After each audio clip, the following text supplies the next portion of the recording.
Shalom, selamat pagi saudara-saudara yang dikasihi Tuhan Yesus Kristus. Salam sejahtera buat saudara semua dimanapun saudara berada. Biarlah di pagi hari ini saudara senantiasa berada dalam keadaan yang baik, sehat, dipelihara oleh Tuhan, diberkati Tuhan, dan terus bersemangat, bersukacita dalam menjalani hari ini. Pada saat ini saya akan membagikan renungan tentang dua macam rasa bosan dan cara mengatasinya. Sebelumnya mari sama-sama kita akan membaca Amsal pasal 3 ayat yang ke-11. Hai anakku, janganlah engkau menolak didikan Tuhan, dan janganlah engkau bosan akan peringatannya. Saudara yang dikasihi Tuhan, rasa bosan seringkali muncul dalam kehidupan kita. Sadar atau tidak sadar, kadangkala muncul keluhan terhadap rutinitas yang kita jalani setiap hari.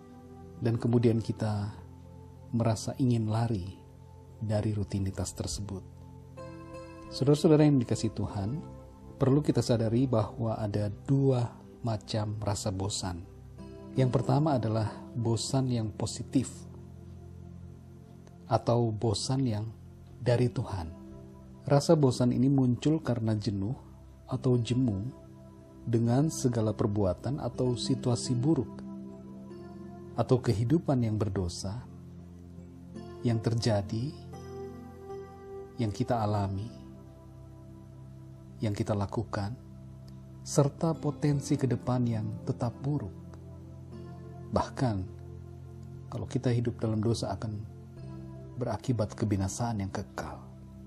Sebagai contoh, seseorang yang hidupnya dalam dosa karena menjadi seorang wanita tunasusila atau pria tunasusila.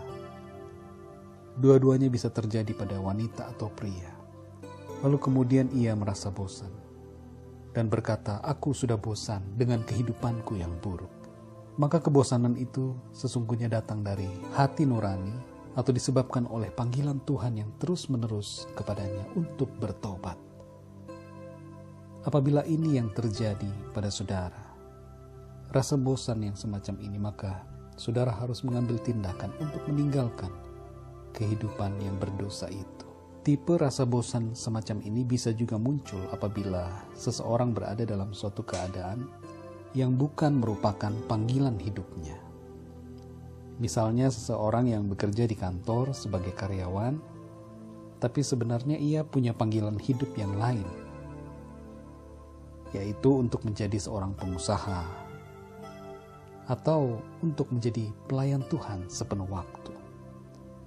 Seperti para murid yang dulunya adalah nelayan, kemudian dipanggil untuk menjadi penjala manusia.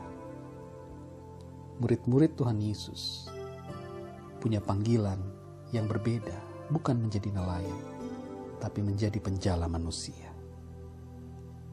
Bila rasa bosan jenis ini yang saudara alami, maka berdoalah dan mintalah hikmat Tuhan agar tahu apa yang harus saudara lakukan. Tipe bosan yang kedua adalah bosan yang negatif atau bosan yang dari setan. Rasa bosan jenis ini yang perlu kita waspadai dan berhati-hati sebab bisa menghancurkan hidup kita. Misalnya saudara merasa bosan dengan istri saudara lalu mencari wanita lain. Ini sangat berbahaya buat saudara sendiri dan kelangsungan rumah tangga saudara. Begitu juga sebaliknya bila istri merasa bosan dengan suaminya, sikap suami dirasa olehnya tidak baik, sudah menjemukan lalu di kantor atau di tempat lain ada pria yang baiknya luar biasa, sehingga akhirnya selingkuh dengan pria itu dengan alasan bosan dengan suaminya. Ini berbahaya, saudara. Inilah rasa bosan yang dimunculkan setan dalam hidup kita. Dan seringkali rasa bosan ini bukan saja dari setan, tapi berasal dari diri kita sendiri oleh karena pikiran dan fokus yang salah. Saudara yang dikasihi Tuhan, ada banyak rasa bosan yang semacam ini. Tipe atau macam yang kedua ini. bosan dengan rutinitas sehari-hari, bosan dengan pekerjaan sehari-hari, bosan cuci piring di rumah setiap hari, bosan untuk bangun pagi setiap hari, bosan menjaga bayi, membersihkan rumah, bosan ke gereja setiap minggu, bosan melayani Tuhan, bosan hidup, dan berbagai rasa bosan lainnya. Apa yang harus kita lakukan, saudara? Yang harus kita lakukan adalah mencintai kehidupan yang Tuhan berikan pada kita dan bersyukur atas semua itu, serta melakukan segala sesuatu dengan tidak bersungut-sungut. Kasihilah sesama kita, saudara, dan sadarilah bahwa kita bekerja, melakukan tugas atau tanggung jawab untuk orang-orang sekitar, bahkan untuk orang-orang yang kita kasihi, keluarga kita, orang-orang terdekat kita. Saudara yang dikasihi Tuhan, marilah kita renungkan, apakah selama ini rasa bosan kita adalah rasa bosan yang tipe pertama atau tipe kedua. Berdoalah, saudara. Bila ada sesuatu yang harus saudara ubah dalam hidup saudara, maka lakukanlah sekarang. Hiduplah seturut dengan kehendak firman Tuhan. Hiduplah seturut dengan panggilan Tuhan. Jika rasa bosan itu muncul akibat saudara jemu atau jenuh dengan kegiatan rutinitas yang sama setiap hari, maka ubahlah cara pandang kita terhadap situasi, pekerjaan, ataupun rutinitas kita itu. Milikilah hati yang baru. Ubahlah fokus hati saudara.